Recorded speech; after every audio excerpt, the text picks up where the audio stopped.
So the Belle Hump, it stretches out for a long ways. I believe it's like 3.5, possibly 4 miles. Now there's two sections to that hump where there's a little dip when you get to the end, where it's like 12, 13 feet, drops down to 14, 16 feet, comes back, then the hump finishes off. Well, everybody stops at the tip. They may go 500 feet, maybe 1,000 feet off that Belle Hump. What they're not understanding is when these fish are coming off of that and they want to go into deeper water, they're not just sticking off to the sides of the hump, they're going out deep.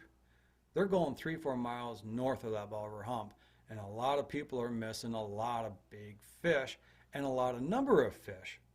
What they don't realize when they see all these perch guys out there, they're not out there just, perch fishing, which they may be, but there's a lot of guys out there bass fishing, and nobody wants to go in between them.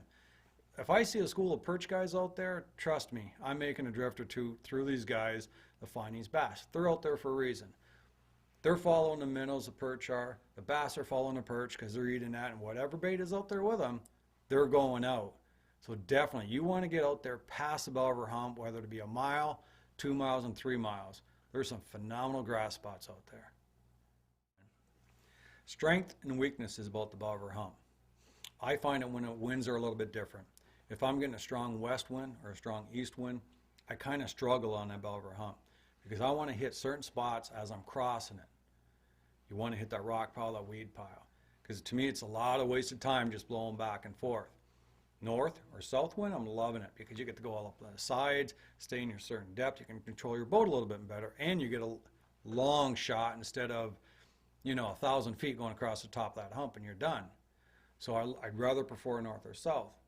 But keep in mind, as I'm saying, it's a weakness for me on an east or west, also becomes a strength. Once again, I'm letting you know what I think. When I get a strong east or a strong west wind, and that current is coming, it's hitting the side of that bank, it makes like an eddy, and it's coming back, just like it would in a river. Comes up, hits a ramp, comes back, makes a little eddy further out in the east, and the fish hold up there because they know all that food's getting pushed up against the Belle Hump and then getting spun back, and they just sit there and wait for it to come back. And if you stay off the Belle Hump, whether it be 500 feet, 750 feet, you'd be surprised how many fish are being held up just offside the hump. I believe I can go there any time of the day and catch fish. Whether somebody will say I'm going to catch more fish in the morning or more fish towards the end of the day, I've done both, where I just needed one kicker fish, and I've gone up there and grabbed one. So for myself, I don't believe there's any one strong period. If you're going to fish it, whether it be in the morning, mid-morning, lunch, afternoon, you got to find that school of fish that's cruising through there. And I'll give you a perfect example. We're fishing a tournament. It was a slow day. The Belle Hump was getting hammered with boats. And we seen a boat off to the far right catch a fish.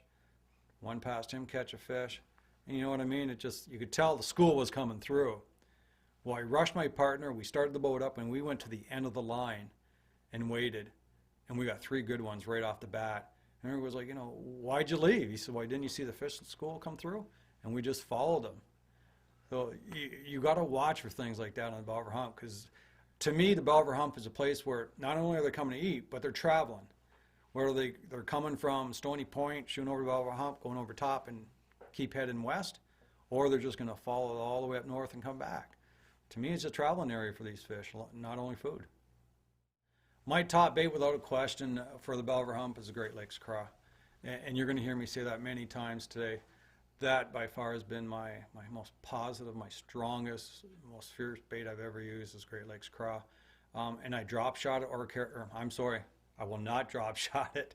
Believe it or not, I won't. I just don't have the confidence in it. I will tube it or Carolina rig it, depending on what's going on. If I got a strong current, I will Carolina rig it because it's just got more action.